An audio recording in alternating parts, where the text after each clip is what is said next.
Jika Pilpres 2024 masuk ke putaran 2, insya Allah amin akan menang lawan siapa saja. Jika amin lawan Prabowo Gibran, menurut survei Starpoll, amin akan menang 47,4%, Prabowo Gibran mendapatkan 40,6%, dan rahasia atau tidak menjawab 12,1%.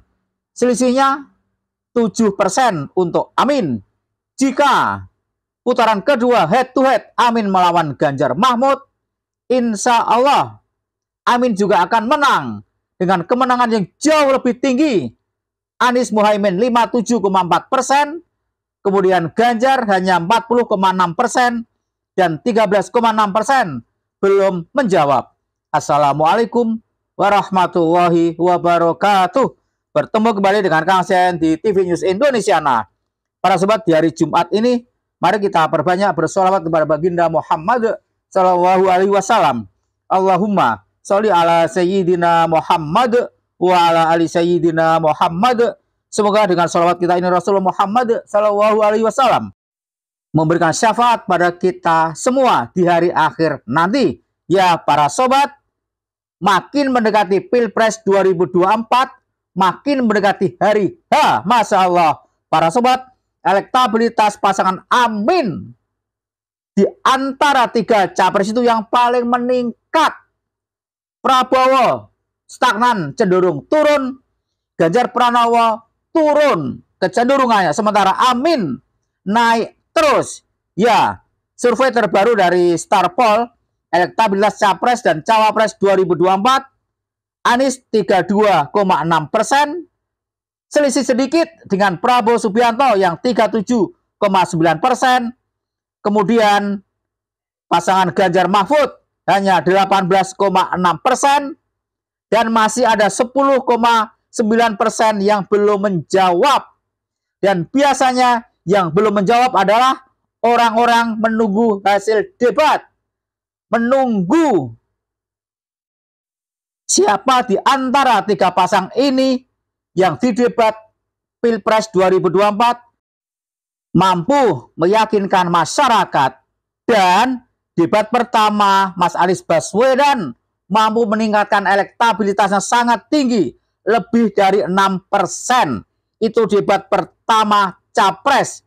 Padahal masih ada 2 debat capres yang insya Allah hasil debat ini akan mempengaruhi 2 tipe pemilih, yaitu undecided voters, pemilih-pemilih yang masih menunggu, pemilih yang belum menentukan siapa yang akan dicoblosnya. Biasanya tipe seperti ini menunggu hasil debat capres.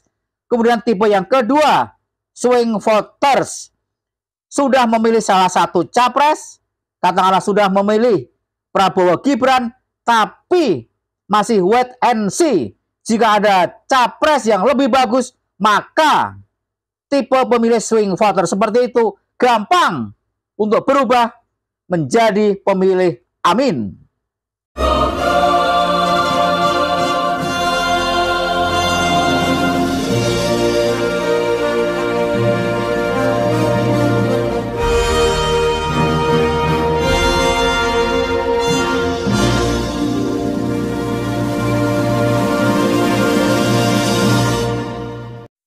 Media Suara News, Kamis 4 Januari 2024, umat judul yang sangat menarik, survei Starpoll perlihatkan potensi kemenangan pasangan Amin. Potensi kemenangan pasangan Amin. Hasil survei Starpoll memperlihatkan potensi kemenangan Anies Baswedan, Muhaimin Iskandar pada Pilpres 2 putaran. Ya, hasil ini mengkonfirmasi realita yang terekam di media sosial tentang respon dan harapan masyarakat kepada Amin, sekaligus mengkonfirmasi perubahan jadi alasan memilih presiden dan wakil presiden pada Pilpres 2024. Ya benar para sobat, rakyat Indonesia sebagian besar ingin perubahan. Sebagian besar yang dilanda kemiskinan pasti ingin perubahan menjadi lebih makmur.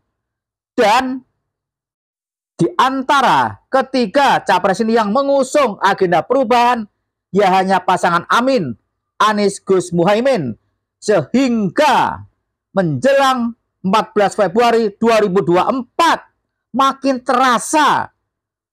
terasa banget elektabilitas Amin melonjak tinggi dan moncer. Para sobat, potensi kemenangan Amin tersebut didukung oleh temuan menarik tentang adanya 5 ranking teratas alasan memilih Presiden 2024. Yang pertama, figur merakyat. Siapakah di antara 3 capres yang paling merakyat? Ya jelas Amin lah ya. Kemudian, kriteria kedua yang dipilih oleh masyarakat Indonesia adalah figur tegas dan berwibawa.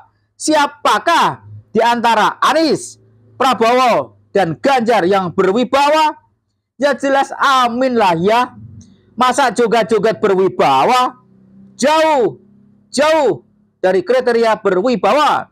Kemudian kriteria ketiga adalah visinya bagus. Siapakah di antara pasangan capres yang visinya paling bagus?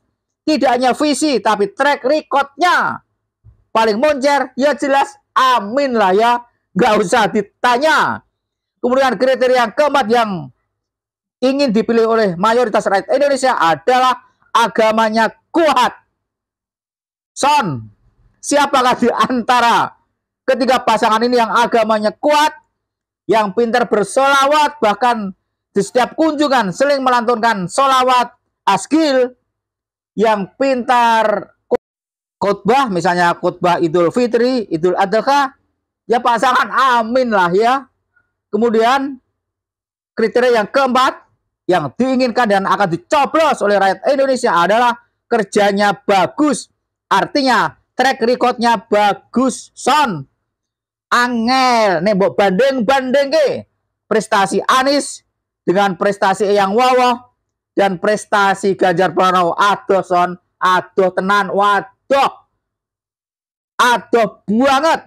Karena prestasi Anies Baswedan terlalu moncer ketika menjadi gubernur DKI Jakarta.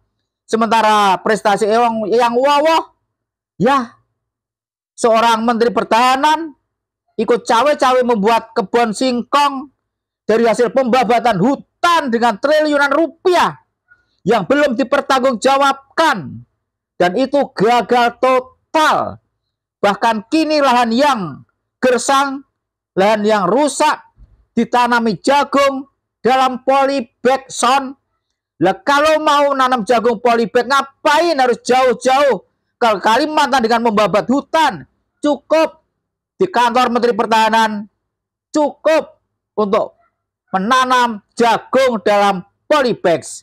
Kemudian prestasi Ganjar Pranowo kita nggak usah komentar, terlalu banyak jalan rusak, warga miskin neng Jawa Tengah.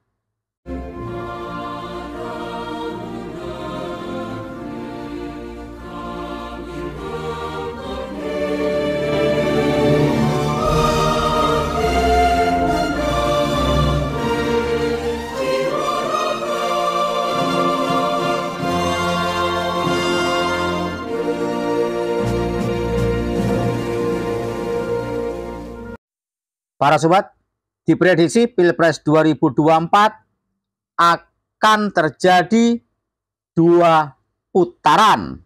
Ini yang ditakutkan oleh pasangan 02. Mereka melalui tukang survei bayaran menghembuskan seakan-akan Pilpres 1 putaran dan yang menang yang bayar tukang survei tersebut.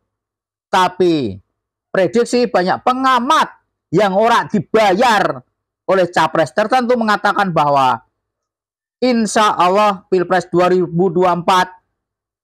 terjadi 2 putaran. Dan jika terjadi 2 putaran, Amin insya Allah akan menang head to head dengan siapa saja. Menurut survei dari Starpoll, jika Amin lawan Prabowo Gibran, maka Amin akan mendapatkan 47,4%, Prabowo Gibran 40,6%, yang belum menjawab 12,1%. Tetap putaran kedua akan dimenangkan oleh Amin. Sementara apabila Amin head to head dengan Ganjar Embut, Anies Muhaimin mendapatkan 57,4%, sedangkan Ganjar Embut hanya mendapatkan 40,6%. Yang belum menjawab 13,6%. Insya Allah, keinginan rakyat Indonesia yang ingin agar Amin Anies Gus Muhaimin menjadi presiden dan wakil presiden 2024 demi untuk mewujudkan rakyat yang lebih sejahtera, lebih makmur, yang berkeadilan sosial bagi seluruh rakyat Indonesia bersama Anies dan Gus Muhaimin, insya Allah